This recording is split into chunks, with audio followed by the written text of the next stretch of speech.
Hi, I'm Jerry Sandusky, voice of the Baltimore Ravens. Touchdown, Ravens! And you're listening to the Extra Point Show.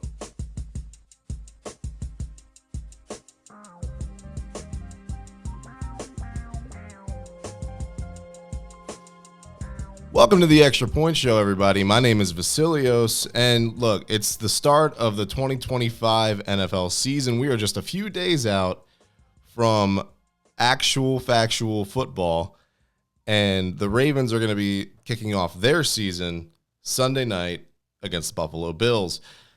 And before we get to that, though, I do have to open an old wound for sure. Let's hear how the Ravens season ended in 2024. Isaiah Likely comes in motion, sets in the slot to the right. For the tie, the two-point conversion. Lamar takes the snap, rolls to the right, throws, complete. No! He dropped it. Mark Andrews hit him in the hands. And Mark Andrews dropped it as he fell into the end zone. One of the most sure-handed players in Ravens history dropped it, hitting him right in the hands. Lamar Jackson's two-point conversion pass hit Mark Andrews in the hands as he fell into the end zone, but he fell without the ball. And there is the final snap of the night. The Buffalo Bills will beat the Ravens 27-25. Yeah, that was not fun. And to help me talk about the upcoming matchup, that little divisional rematch, Ryan Talbot from UpstateNY.com. Ryan, how are you today, brother? Hey, I am doing great. And yeah, that was quite the moment in that game. Covering it, watching it live, it looked like this was going to be a tied game. Obviously, a bad break for the Ravens in that one after Lamar Jackson and company worked so hard to get back into that game. Yeah, it's just, I know a lot of folks still think about it. I mean, the conditions were wet and it was cold, and Mark Andrews said, "Oh, my gloves were wet," and so that's why I didn't bring it in. But I've seen him make that catch so many times in maybe even worse conditions than that, and I mean, that game would have been awesome to see in overtime, especially between those two quarterbacks who, I mean, some people are still debating whether or not Lamar Jackson deserved to win that MVP or if it was rightfully Josh Allen's. I mean, do you have any specific bias there? Who do you think deserved it more? So, I don't want it to sound like a bias, but I think it came down to who did more with less. And Josh Allen had a lot less talent around him when you really look at it. I know Andrews, obviously had that drop in the playoff game, but I love the 1-2 punch that the Ravens have at tight end.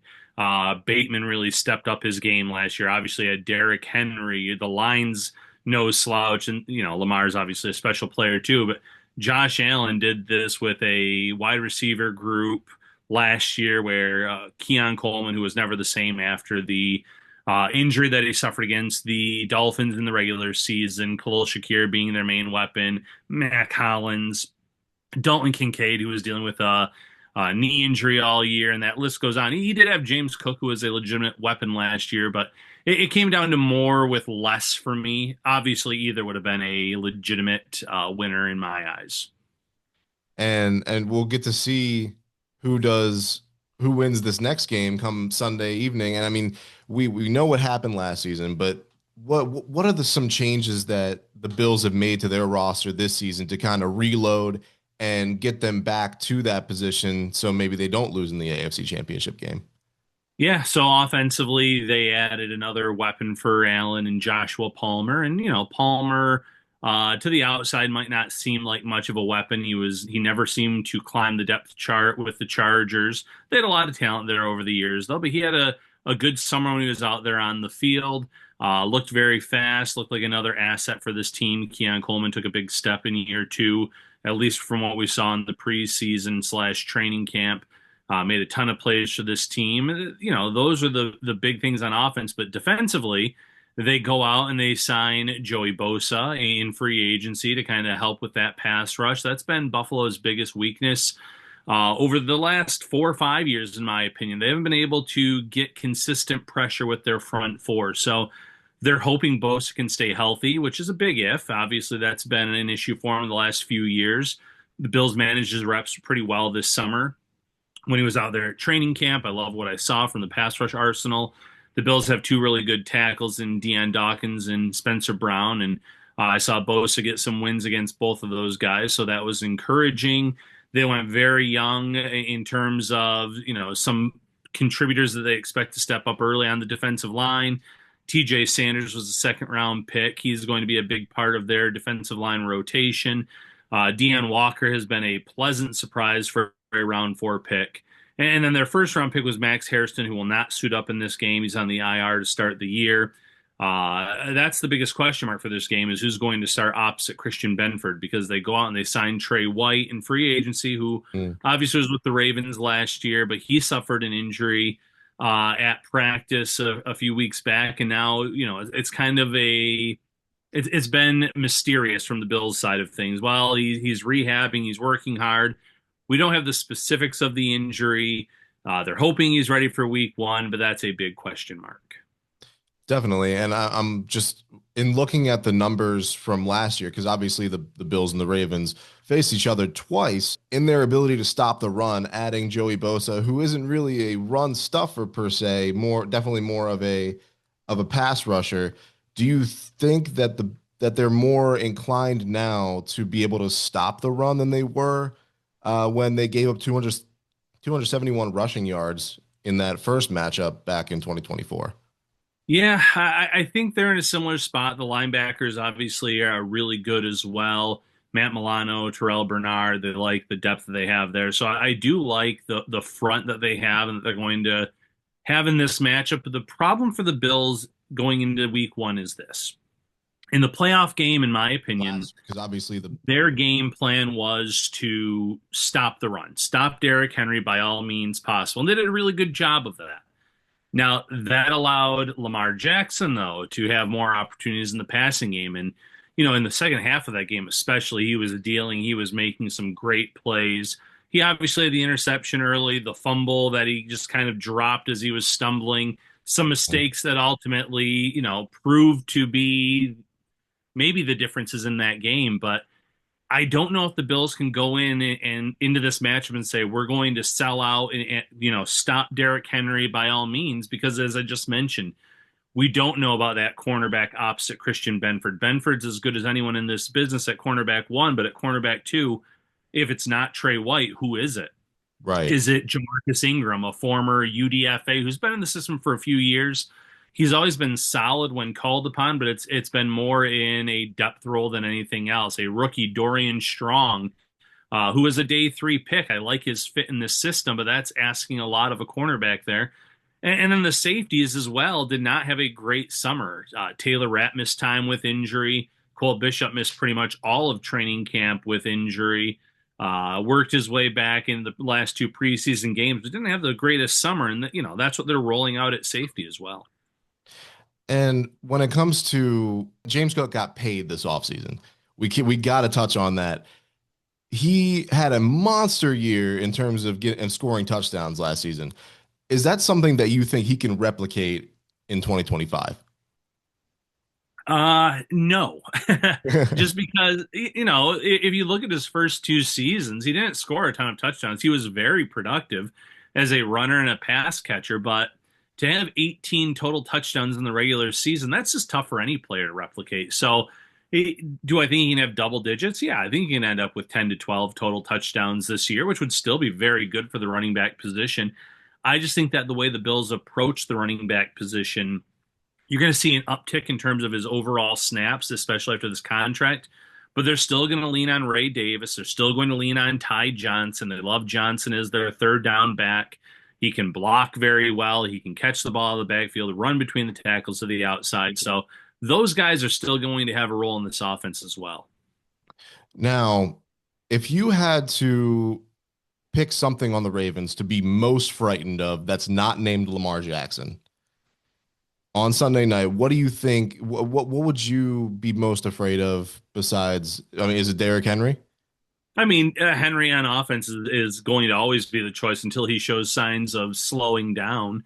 I think that, anyone to go with anything else would be kind of foolish there. But I'd also go just with the Ravens defense as a whole, too. as good as Josh Allen is, I love that Ravens defense. Kyle Hamilton's unbelievable. I love the draft picks that they had this year. So I think they have some young talent and weapons that they're adding to an already really good defense. So, the defense as a whole, the Bills are going to have to come out and prove that Keon Coleman's summer was legitimate. He's going to have to make some big plays in this game. Khalil Shakir is coming off of a high ankle sprain. He's supposed to suit up in this game, but will he be at 100%? Will he be completely effective? Because that's been Josh Allen's go-to guy.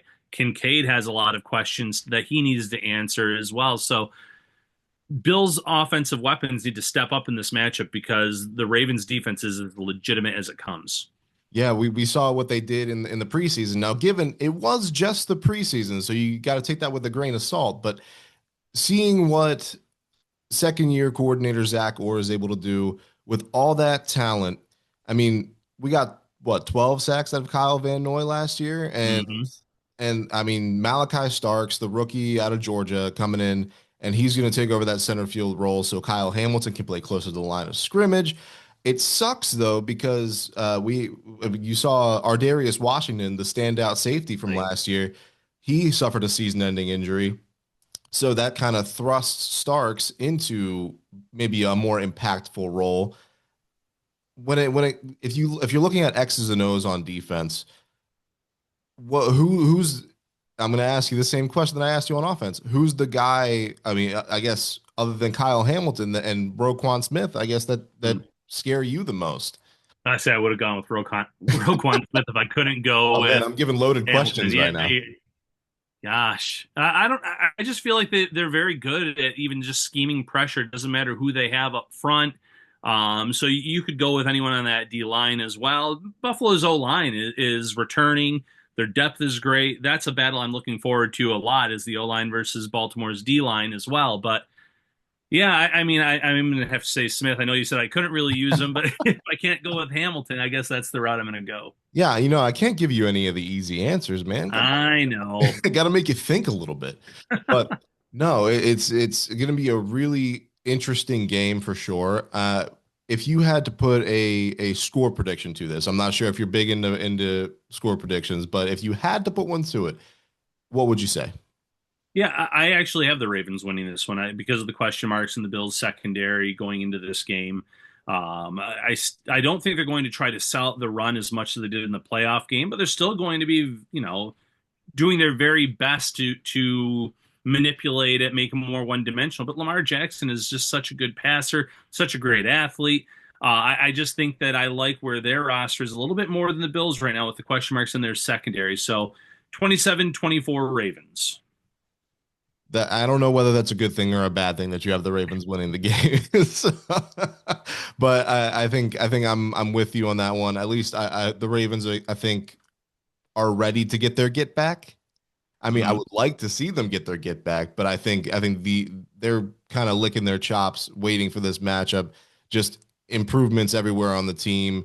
I'm curious to see what Lamar Jackson is going to look like this year. Apparently, he's lost even more weight than he did prior to last season, so he might just be faster. And if he's faster, again, that just might spell doom for the league. But Ryan Talbot, thank you so much. And can you just tell everybody where they can find you? Yeah, you can find me on social media at Ryan Talbot Bills. You can find my work at Syracuse.com and NYUp.com. You can find the Shout Buffalo Football podcast on all your favorite podcast platforms. All right. Thank you so much, man. I really appreciate your time.